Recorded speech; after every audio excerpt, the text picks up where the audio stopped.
Today, we're diving into a really powerful book by Gita S. Iyengar called Yoga, a Gem for Women. And let me tell you, this is so much more than a guide to a few stretches. We're talking about yoga as a deep, life-altering discipline. And the whole thing kicks off with a pretty intense personal story.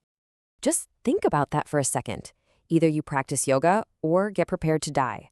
I mean, what a shocking, brutal thing to hear. But for one young girl, this wasn't just some dramatic phrase. It was the moment that would change her entire life. So who was this girl? Well, it was the author herself, Gita Iyengar. And she was only 10 years old, suffering from a really severe kidney disease. The doctors, they didn't have much hope for her. And that ultimatum? It came from her own father, the legendary yoga master B.K.S. Iyengar. So you can see, for Gita, this had nothing to do with picking up a new hobby or, following some wellness trend.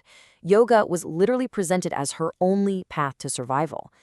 And that life or death situation, it completely shaped how she saw the practice for the rest of her life. Her childhood, honestly, it sounds like it was just a nightmare of constant sickness.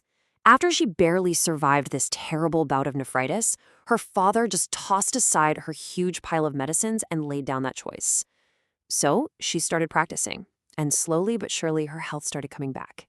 And seeing all these students travel from all over the world just to learn from her dad, that's what really inspired her to dedicate her own life to teaching this art. Okay, so Gita's story really makes you look past that surface-level image of yoga, right? It's clearly not just about bending into different shapes. It's something way deeper, way more complex. So what is yoga really? What's at its heart? Well, while most of us probably think of yoga as, the physical poses, the name itself tells a totally different story. The word yoga actually comes from the Sanskrit root yuj, which means to merge, to join, or to unite. So the ultimate goal isn't to nail a perfect handstand. It's about this union of your individual soul with eternal truth. It's a way to free yourself from all the sorrows that life throws at you. I love how Iyengar breaks this down. She says yoga wears 3 different hats. It's an art, a science, and a philosophy. As an art, it helps you live your life with more quality and grace. As a science, it gives you a system, a practical method for creating harmony between your body and your mind. And then, as a philosophy, it gives you the tools to face all of life's ups and downs, the joy, the sorrow, with a real sense of balance. And this goes way back. The great sage Patanjali gave us probably the most famous definition of yoga ever, yogas chitta vritti nirodha. Basically, it translates to the stopping of the fluctuations of the mind. And that just nails it, doesn't it? It tells you that the real work of yoga isn't in your muscles. It's about taming that constant chatter, that turbulence inside your own head.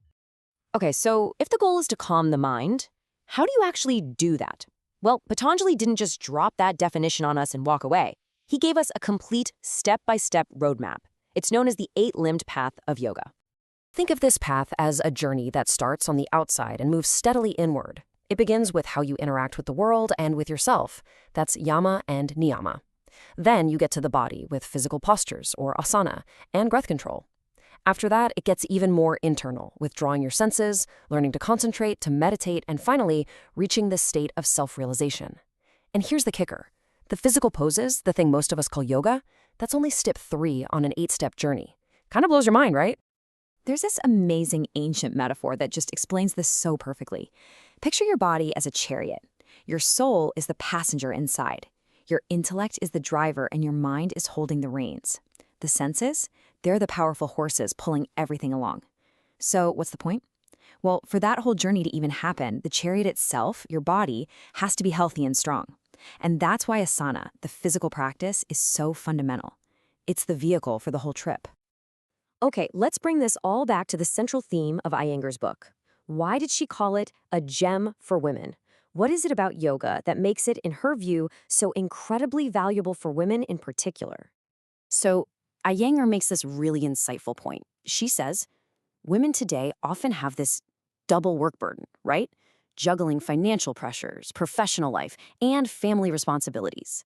It creates a ton of stress. And she argues that yoga is the thing that can give you the physical and mental power to handle all that strain. It builds this inner harmony that lets a woman's natural energy and, her femininity just shine through. And the book gets really practical. It zeroes in on 3 really critical stages, or milestones, in a woman's life where yoga can offer some very specific and profound support. So, what are these 3 milestones? Well, Iyengar focuses on menstruation, pregnancy, and menopause. Each one of these brings huge physical, hormonal, and emotional changes. And what she does is lay out a kind of roadmap for how yoga can be a powerful friend, an ally, to help you navigate each of these transitions. Let's start with menstruation. For any young woman who's going through adolescence, yoga can be such a grounding force. It's not just about helping to regulate the physical side of things. It's also about giving you the tools for emotional stability. It's about building that inner balance and courage to step into womanhood with confidence instead of with fear or anxiety. Then we move on to pregnancy, where the benefits are just so practical and powerful. Iyengar explains how certain poses can physically prepare your body for delivery by making key muscles stronger. But it's not just physical. Things like pranayama, breath control, are an amazing way to calm your nerves, which is great for both the mother and the baby. And finally, we have menopause, another huge life transition. And again, yoga can be a tremendous support. Here, the focus shifts to more soothing postures that help calm the nervous system and balance out those hormonal changes. It's all about bringing a feeling of stability to the physical and emotional challenges that can pop up during this stage of life. So, when you step back and look at the whole picture, from Gita's life or death childhood illness all the way through these major life milestones, there's one crucial idea that ties it all together. The real gift of yoga isn't about becoming super flexible. It's about developing a balanced mind.